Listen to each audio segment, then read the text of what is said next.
dikasih tiket, dikasih karpet merah, dikasih keistimewaan. Kalau warga tidak mau memilih, itu saya pasti akan kaget. Nah, ini yang sering saya sampaikan kepada masyarakat. Orang-orang sibuk mengatakan, oh Presiden Jokowi politik dinasti dan segala macam. Persis seperti yang dikatakan oleh Mas Gibran ini, saya setuju sekali. Mau karpet merah, mau tiket merah, mau darah biru, mau segala macam. Kalau tidak dipilih oleh rakyat, ya nggak jadi itu barang. Adakah contohnya, Mas? Ada. Kita ingat ketika 2016, Pak SBY dengan segala kekuasaan politik di partainya mengusung anaknya sendiri untuk bertarung di Pilgub DKI Jakarta. Tapi apa yang terjadi? Nggak jadi apa-apa. Gagal. Karena apa? Karena memang bukan dipilih oleh rakyat. Jadi menurut saya tuduhan-tuduhan terkait politik dinasti yang diarahkan kepada Presiden Jokowi dan keluarga itu hanyalah tuduhan dari orang-orang yang merasa tidak punya popularitas yang cukup, tidak punya legasi yang baik, sehingga tidak punya nama untuk bisa dijual ke ruang publik. Kira-kira begitu. Apa bedanya politik dinasti dan keluarga politik? Assalamualaikum, salam, Om Swastiastu, Namo Buddhaya, salam kebajikan, dan salam sejahtera untuk kita semua.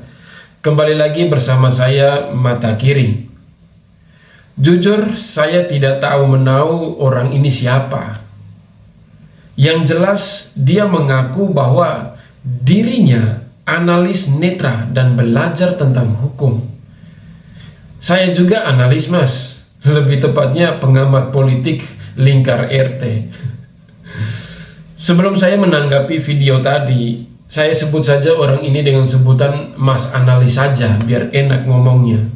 Jadi saya bisa katakan orang ini meskipun dia seorang analis dan belajar hukum, saya bisa katakan kalau beliau sudah gagal paham.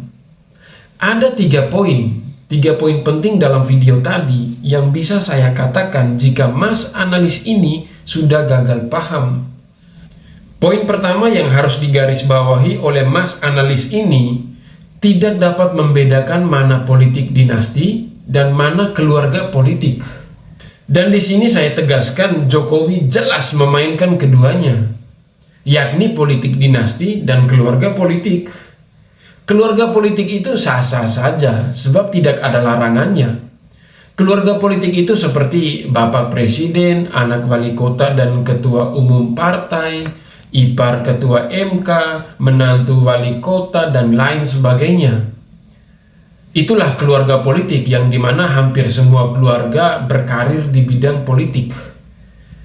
Berbeda dengan politik dinasti, yang dimana Bapak Presiden lalu anak maju ikut nyapres seolah-olah melanjutkan atau menggantikan posisi kekuasaan bapaknya, ya kan? Nah, itu yang tidak boleh. Mengapa? Karena negara Indonesia adalah negara demokrasi, dan yang lebih parahnya lagi ingin berkuasa dengan cara mengacak-acak aturan yang ada atau mengacak-acak konstitusi. Poin kedua adalah Mas Analis ini membenarkan perkataan Gibran yang mengatakan mau karpet merah, dikasih tiket, dikasih keistimewaan, mau darah biru sekalipun, kalau rakyat tidak memilih berarti tidak jadi. Iya, Mas, itu kata-kata itu memang ada benarnya. Tapi ada tapinya loh. Berawal dari Jokowi karena beliau selain Presiden Republik Indonesia juga adalah ayah dari Gibran. Pertanyaan saya, memangnya orang Solo sejak awal tiba-tiba langsung tahu begitu? Oh, ini Jokowi, oh Jokowi ini orangnya begini, begitu, dan lain sebagainya. Kan tidak, Mas. Itu semua karena partai. Partai apa ya? PDI Perjuangan. Saya kasih contoh sederhana nih ya. Setiap produk pasti ada pabrik dan tim pemasaran atau marketing untuk membranding produk tersebut. Dalam hal ini, Jokowi adalah produknya. Pabriknya adalah PDI Perjuangan, dan marketingnya adalah para kader PDI Perjuangan itu sendiri plus relawan. Lalu kita masyarakat yang memilih dan tidak memilih beliau itu adalah pelaku konsumen. Nah, begitupun dengan Gibran. Jokowi udah berhasil dipromosikan oleh PDI Perjuangan, lanjut promo Gibran dan Bobi. Nah, di saat itu masyarakat akan berpikir, siapa itu Gibran? Oh, anaknya Jokowi. Nah, kembali lagi, siapa sih yang awal mula promosiin Jokowi ke seluruh rakyat Indonesia? Faktanya kan PDI Perjuangan. Nggak bisa dibantahkan itu, Mas. Paham kan?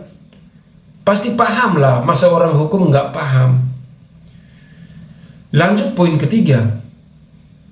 Mas, terlalu jauh Anda membandingkan antara Gibran maju jadi cawapres dan AHY ikut pilkada 2017.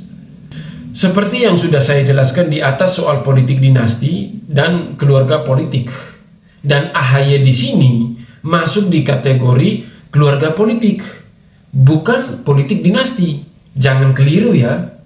Dan yang tidak kalah pentingnya lagi adalah saat AHY maju ikut pilkada, saat itu bapaknya atau Pak Susilo Bambang Yudhoyono sudah selesai jabatannya sebagai presiden. Pak SBY ini menjabat 10 tahun dari tahun 2004 sampai 2014. Artinya, AHY ikut pilkada itu setelah bapaknya tidak lagi menjabat sebagai presiden seperti Gibran ini. Coba Mas bayangin deh, saat sekarang Gibran masih belum jadi wali kota nih. Lalu setelah selesai masa jabatan Jokowi, baru beliau ikut Pilwalkot Solo. Saya berani jamin Mas, tidak mungkin menang bos. Memangnya Gibran itu siapa?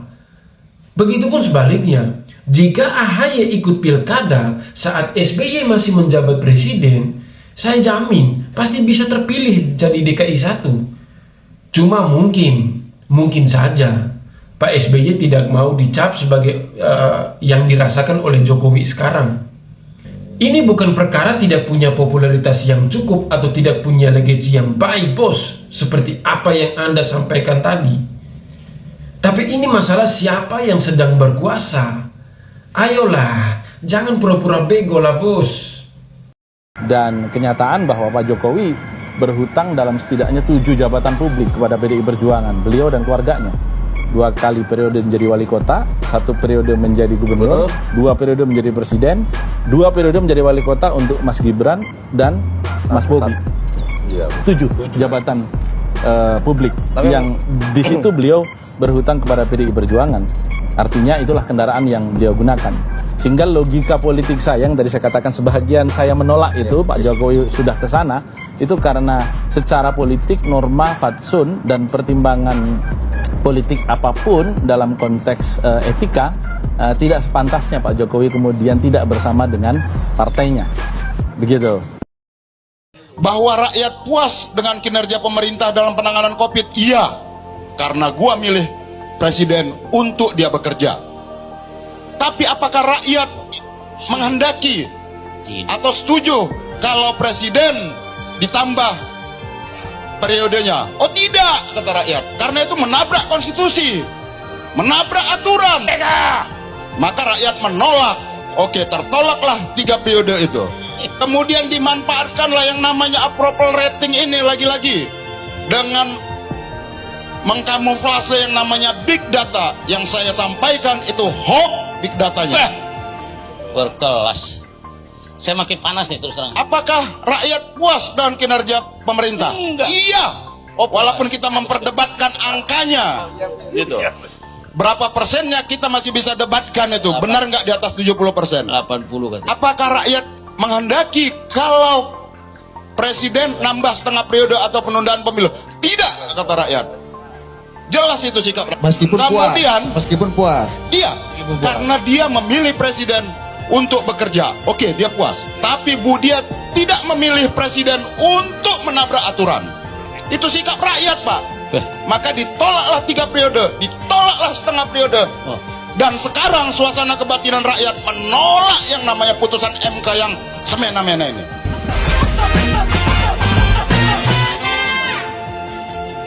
Politik dinasti itu beda sama keluarga politik gitu. Kita bebas kok ngomongin misalnya keluarganya apa misalnya yang paling konkret Kennedy gitu. Kennedy keluarganya semua berkarir di politiknya US gitu. Clinton dia dan istrinya gitu. Bush gitu, Bush. Jadi dia punya apa ya keluarga politik yang jelas banget gitu. Dan Indonesia pun ada yang seperti itu gitu. Kita nggak bisa menampik Pak Soekarno punya anak namanya Bu Mega, punya anak namanya Puan, semuanya berkarir politik.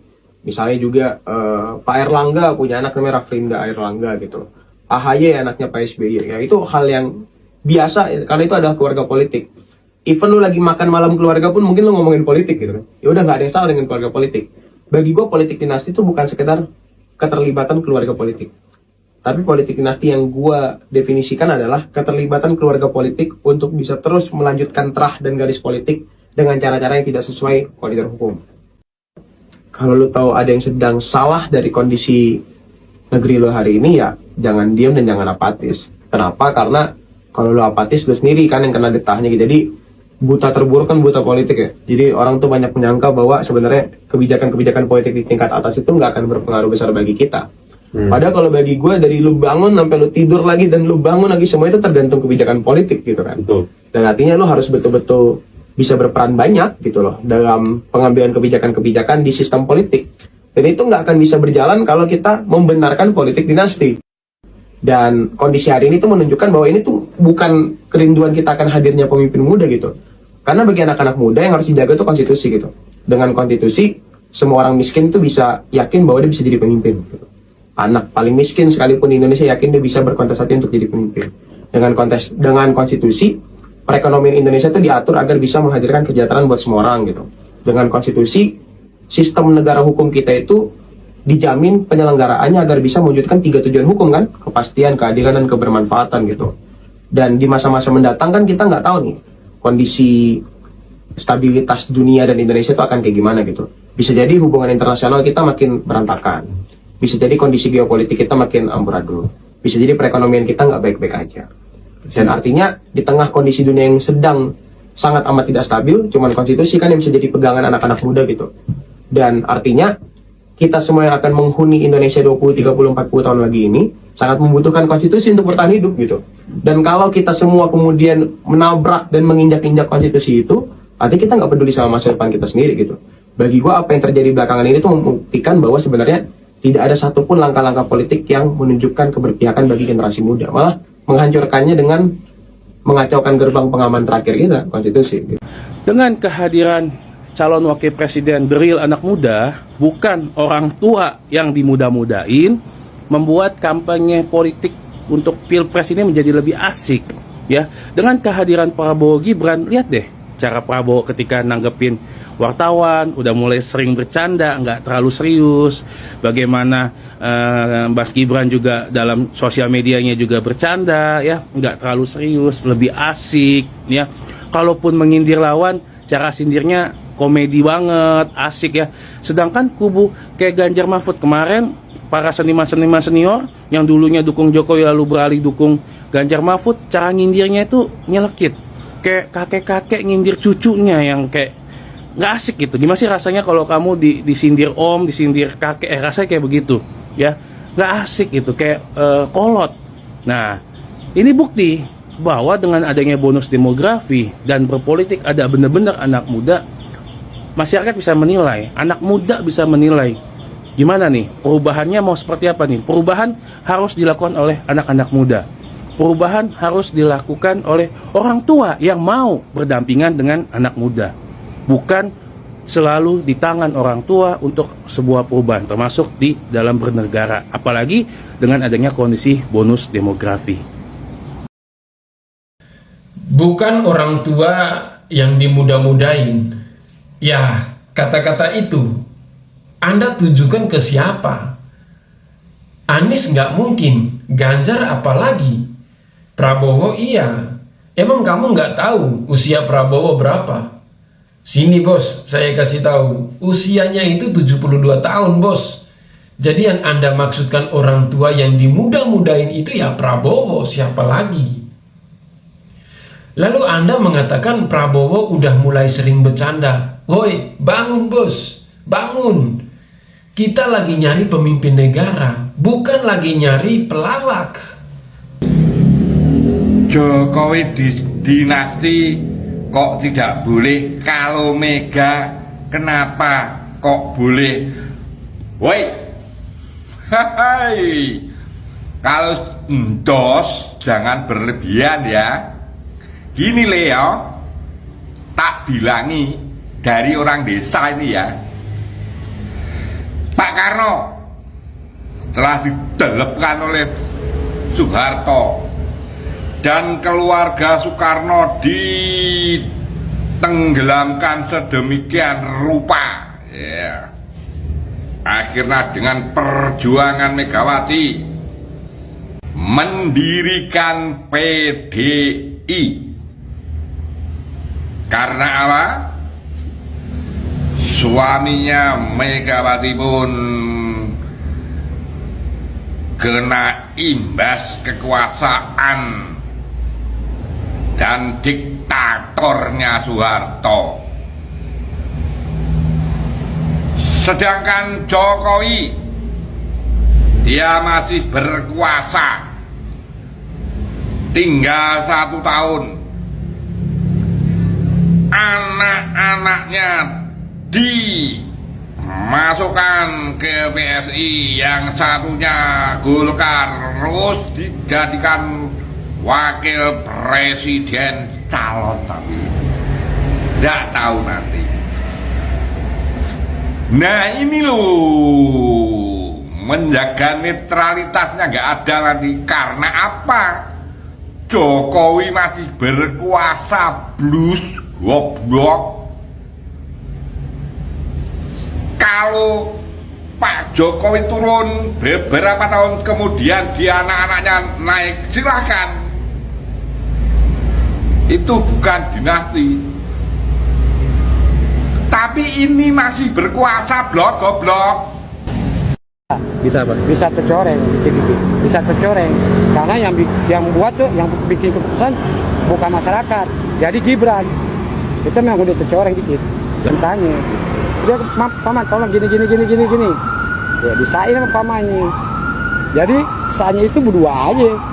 Nggak melalui ini, nggak melalui itu. Masalah politik yang tadi juga. Keputusan dari Gibran itu memang udah salah dikit,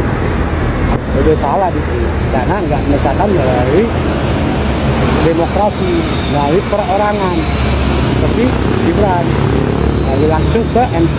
Coba kalau kebersamaan cari gini itu udah.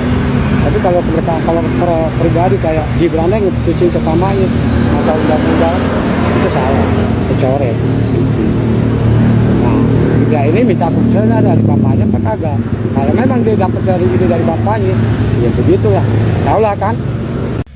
Oke, ini buat kalian yang masih tidak percaya adanya politik dinasti dan sering membanding-bandingkan antara Gibran dengan AHY, Gibran dengan Megawati, Gibran dengan keluarga Haritanu dan lain sebagainya.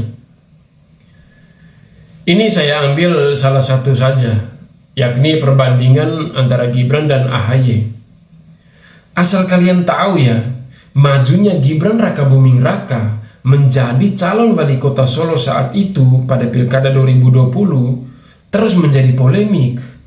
Apalagi sang ayah Joko Widodo atau Jokowi masih menjabat sebagai Presiden Republik Indonesia. Meski ada yang menilai bahwa majunya Gibran tidak ada bedanya dengan Agus Harimurti Yudhoyono atau AHY, putra Presiden ke-6 Republik Indonesia Susilo Bambang Yudhoyono yang menjadi calon gubernur DKI Jakarta pada 2017. Ada sejumlah perbedaan antara keduanya. Di antaranya, yang pertama, perbedaan usia. Dari faktor usia, Gibran yang lahir di Surakarta pada 1 Oktober 1987 akan berusia 33 tahun pada Pilkada 2020 yang digelar Desember lalu. Sementara AHY saat maju Pilkada 2017 berusia 39 tahun. Diketahui suami Anissa Pohan itu lahir di Bandung 10 Agustus 1978. Yang kedua, latar belakang. Sebelum memutuskan terjun ke dunia politik dan mendaftarkan diri menjadi calon wali kota, Gibran dikenal sebagai seorang pengusaha catering. Suami Silvi Ananda ini juga pendiri perusahaan kuliner martabak. Sementara AHY berlatar belakang militer. Pangkat terakhir adalah Mayor Infanteri. AHY menjadi lulusan terbaik dari Akademi Militer tahun 2000 dan meraih penghargaan Presiden Republik Indonesia Bintang Adi Makayasa. Yang ketiga, nah ini seperti yang sudah saya sampaikan di atas, yakni posisi orang tua atau lebih tepatnya jabatan seorang bapak. Saat Gibran resmi mendapat rekomendasi dari PDI Perjuangan untuk menjadi calon wali kota Solo, sang ayah Jokowi masih menjabat sebagai Presiden Republik Indonesia. Bahkan sekarang ikut nyapres jadi calon wakil presidennya Prabowo. Bapaknya juga alias Jokowi masih menjabat sebagai Presiden Republik Indonesia. Nah, sementara saat AHY maju menjadi calon gubernur DKI Jakarta berpasangan dengan Silviana Murni, sang ayah yakni SBY sudah tidak lagi menjabat sebagai Presiden Republik Indonesia. Diketahui Susilo Bambang Yudhoyono merupakan Presiden RI 2 periode, yakni 2004 sampai 2009 dan 2009 sampai 2014. Jadi bagaimana menurut kalian? Oke, sampai di sini dulu. Jangan lupa support terus channel ini dengan cara like, comment, share, dan subscribe agar terus mendapatkan berbagai informasi menarik yang tentunya informasi terbaru dan anti hoax. Akhir kata, saya Mata Kiri pamit undur diri. Salam hormat, salam NKRI harga mati. Wassalam.